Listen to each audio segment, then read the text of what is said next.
आई काहीतरी बोल ना प्लीज. झाली आहे माझ्याकडनं चूक, मला मान्य आहे. मला तू फक्त एक संधी दे. मी सिद्ध करीन की मी एक चांगला मुलगा आहे, एक चांगला नवरा आहे, एक चांगला व्यावसायिक आहे. मला फक्त एक संधी पाहिजे तुझ्याकडनं, बाकी काही नको आहे. दे मला एक संधी प्लीज. का देऊ मी तुला एखादी संधी? का? मी तेवढं तर डिझर्व करतो ना ग. हे सगळं होण्यापूर्वी मी एक आदर्श मुलगाच होतो, एक आदर्श नवरा होतो.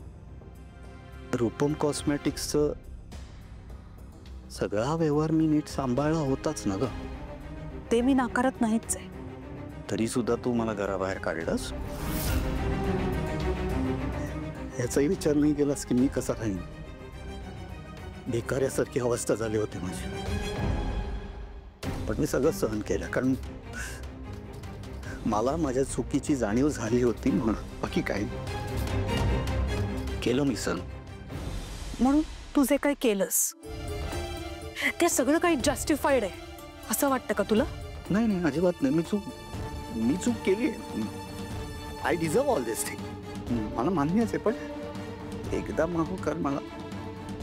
त्याची मी आत्ताही माफी मागायला तयार आहे. असेल तर मी सगळ्यांच्या समोर तुझी आणि अमृताची माफी माग कमी त्याची.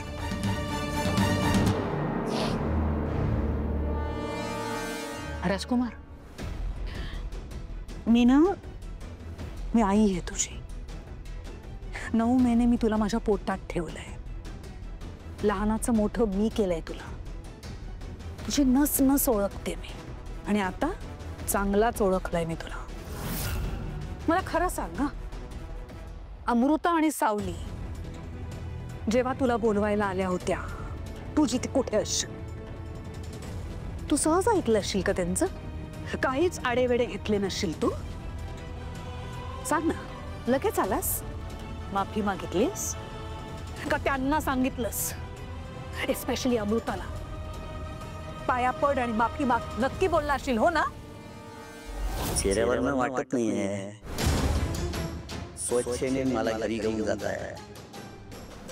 आता जर कोणी माझ्या पाया पडून विनवणी केली तर मी नक्की येईल. तुला खरंच तुझ्या चुकीचा पश्चाताप होतोय? राजकुमार, तू खरंच बदललायस का नाही? अरे ती पोरगी होती म्हणून त्या जुलीचं प्रकरण बाहेर निघालं, नाहीतर तुझं सत्य आम्हाला कधीच कळलं नसतं. एक्झॅक्टली. त्या मुलीने सगळा घात केलाय. मी चुकलो आहे, मला मान्यच आहे आई, पण मी अडकलो होतो ग. त्या पोरीने तुझ्याकडे निर्लज्जपण 5 करोड मागितले, माझ्याकडे पण तशी डिमांड केली. मी काय करू? उलटाच अडकलो होतो मी. एक मात्र मला कळत नाही, 9 महिने पोटात वाढवलेल्या पोरावर विश्वास नाहीये तुझा. कालच्या आलेल्या पोरीवर तुझा विश्वास आहे. वा, कालपर्यंत जी मुलगी खिसगणतीतही नव्हती ती एवढी प्रिय झाली का ग तुला? एवढा विश्वास ठेवायला लागलीस तू तिच्यावर? नाहीये, अजूनही ती पोरगी माझ्या खिसगणतीत नाहीये. मला ती मुलगी आवडत सुद्धा नाही. आणि का आवडायला हवी? ज्या परिस्थितीत तिचं आणि माझ्या सारांचं लग्न झालं, मला का आवडली पाहिजे ती मुलगी? नाही आवडत मला. माझ्या सौंदर्याच्या संकल्पनेत सुद्धा ही पोरगी बसत नाही. नाही आवडत मला ती. पण केवळ मला आवडत नाही म्हणून ती मुलगी चुकीची आहे असं नाही ना. ती मुलगी चांगलीच आहे आणि ती बरोबरच आहे. बघ तिला, बाहेरची पोर आहे ती, तरी सुद्धा हे घर तिने आपलं मानलं. या घराची इज्जत, आबरू, लाज राखली त्या पोरीनं. तिला काहीच गरज नव्हती. आणि या घराचे वासे, याच घराचे लोक पोखरत राहिले. त्याचं काय?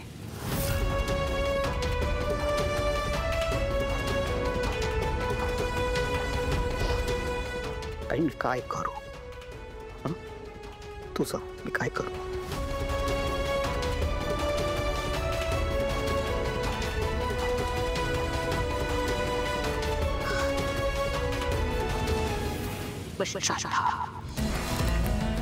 मनापासून पश्चाताप कर बाळा.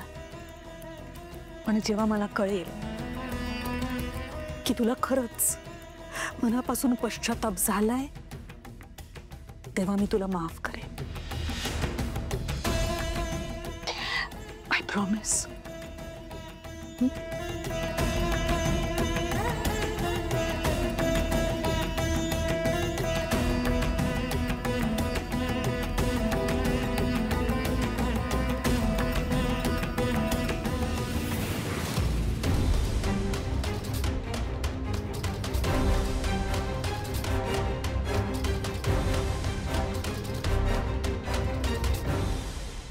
आणि जेव्हा मला कळेल की तुला खरंच मनापासून पश्चाताप झालाय, तेव्हा मी तुला माफ करेन.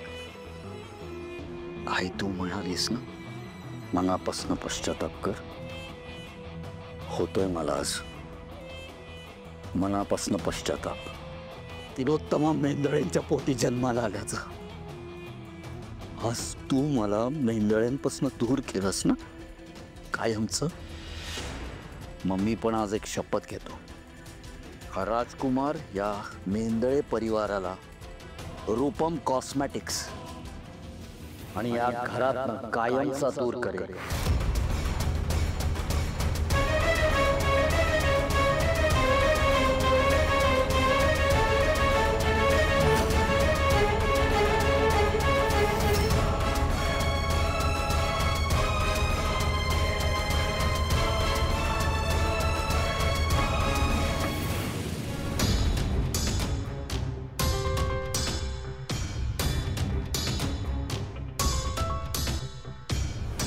राजकुमार सरांच्या मनात नेमकं काय सुरू आहे?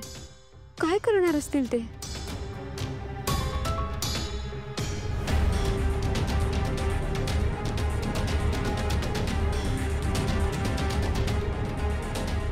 सोम, सोम,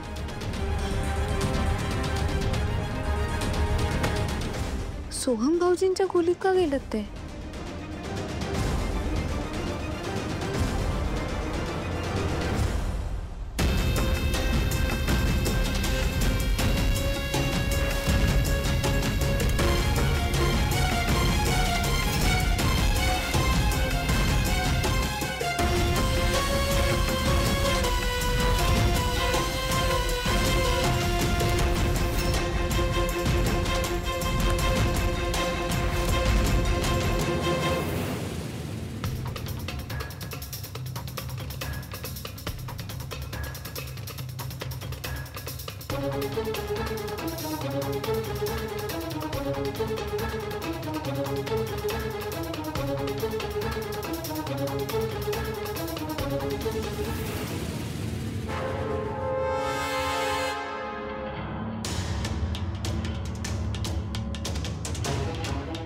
राजकुमार सर सोहम भाऊजींच्या खोलीतून ऐश्वर्या मॅडमच्या खोलीत का गेलेत? आणि सोहम भाऊजींच्या खोलीत तो कागद कसला होता? हे सगळं नेमकं काय चाललंय मला बघावंच लागेल.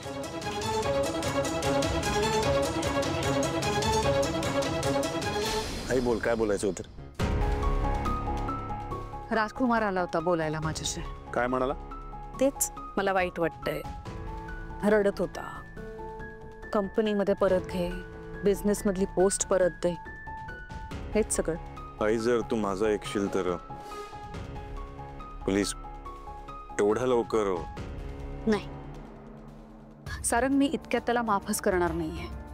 कारण तो ज्या पद्धतीने वागत बोलत होता ना, मला नाही वाटत त्याला पश्चाताप झालाय. जगू आत्याचं बोललीस त्याला? ते काय वेगळं बोलायचंय आता? केवळ जग्गू आत्याचा हट्ट म्हणून तो इथे या घरात परत आलाय हे त्याला सुद्धा चांगलंच ठाऊक आहे. आपल्या मर्जीने नाही आलाय तो. मला कमाल कसली वाटते तरी सुद्धा तो अशी अपेक्षा कशी काय ठेवू शकतो? सगळंच दुर्दैवी आहे. आपल्याला आपल्या सख्ख्या मुलाशी असं वागावं लागतंय. पण आत्ता जर आपण त्याची चूक पदरात घेतली तर त्यांनी केलेल्या अपराधाची त्याला जाणीवच होणार नाही.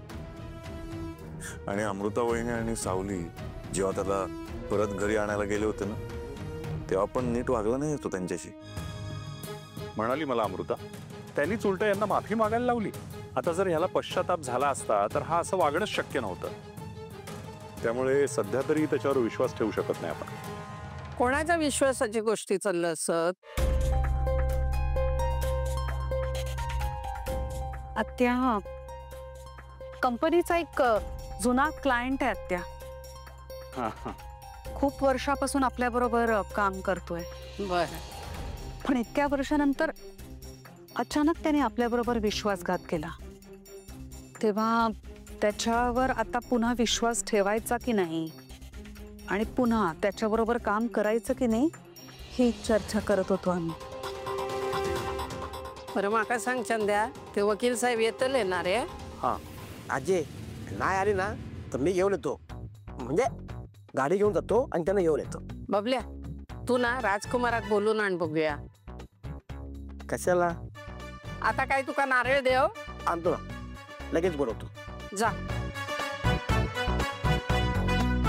गावाकडचा माझं सगळं राजाच्या नावावर केलंय ना की मी डोळे मिटूक मोका. काय रे मेले रंग्या, तुझं चेहरा असं काय झालं? अरे भावाक काहीतरी चांगला मिळता तर तुका आनंद होक होय की नाही? नाही नाही, माझ्या डोक्यात काहीतरी वेगळा विचार करत होतो. संध्या, तिळे, काय गो तुमचा काय झाला? तुमची का तोंडा पडलेली? हा हा नाही काय नाही. हा, जाऊ दे रंग्या, वकिलाकडसून सगळे कागदपत्र तयार करून घेऊया. हा,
राजकुमार सरांच्या एकूणच हालचालीवरून संशय येतोय मला.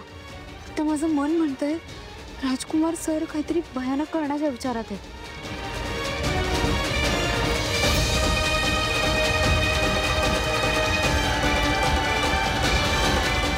चालू काय इथे काय करते?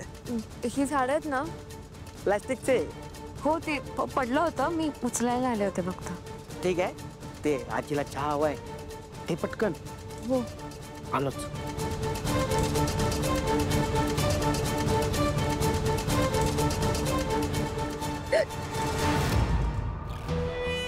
माझ्यावर नजर ठेवण्यास सावली, तुला खोटं बोलता येत नाही. नको माझ्या फाटक्यात पाय घालूस. मी विनचूक आहे. तुला काय वाटलं मला कळलं नाही कोणाबद्दल बोलतेस? मी या घरात राहून काय काय करू शकतो याचा अंदाजही नाही आहे तुला. कोण आहे मी? राजकुमार मेंदळे. माझ्या वाट्याला जाऊ नकोस सावली, समजलं का? चावली वहिनी, अरे आजीला चहा दे. राजकुमार दादा, तुला आजीने खाली बोलवलंय. मला नाही रे, हिला बोलवलं असेल. नाही नाही नाही, तुलाच बोलवलंय. मला? हो. सावली वहिनी, आजीला चहा दे आणि ते वकील साहेब येत आहेत ना.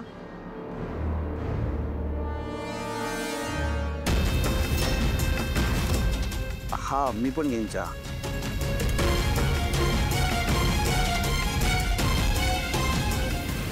अरे खय होतस तू? अगं वरती थोडं काम होतं म्हणून. बर, वकील साहेब इले असत, जरा तुझ्या वांगडा बोलूचा.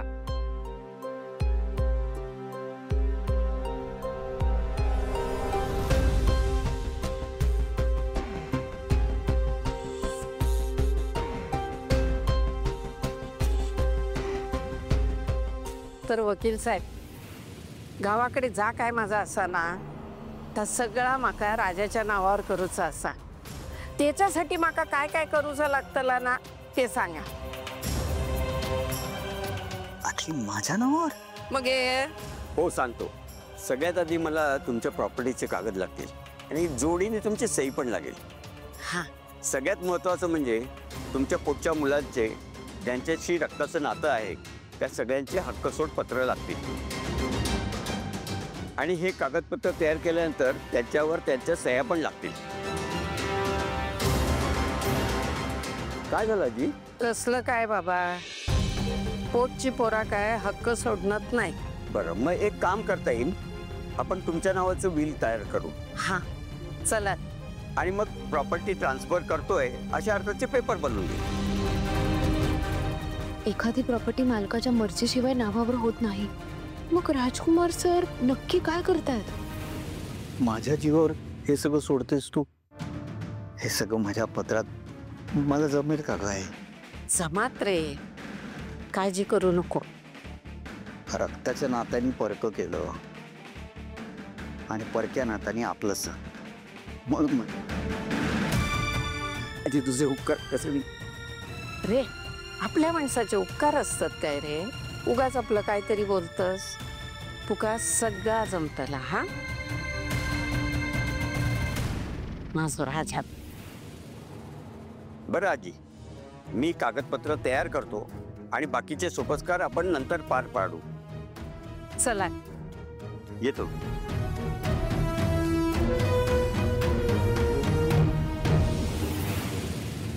आज आता माका शांत झोप लागत. माझ्या डोक्यावरचा सगळा ओझा उतरला.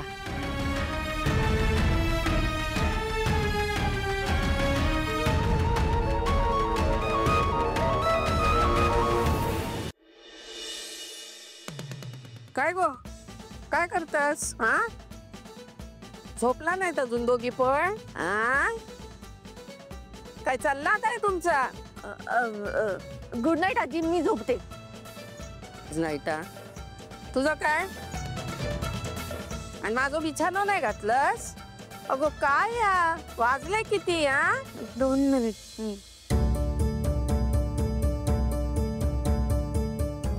बिन असा तुमचा.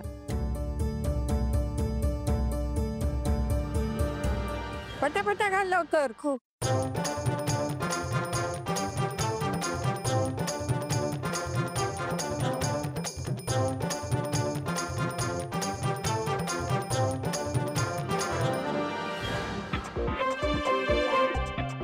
या फिरणं सगो बाई तुझा. शिरा पडली तुमच्या तोंडारती. राहू दे.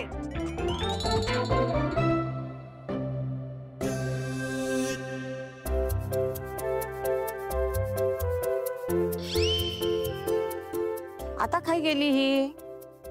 शिरा पडली ती. तू अच्छे करून डोळे मिचकव. नाटकी एक नंबरचा. आय आय आय, देवा पांडुरंगा स्वामी, पाय दुखतले, काय करू? वेळेवर झोपूचा, सकाळी लवकर उठून घरातली कामा करूची, ता काय नाही. आजी, काय गो, तू खय गेलो होतस? मी तेल आणायला गेले होते. तुमचे पाय दुखतायत ना?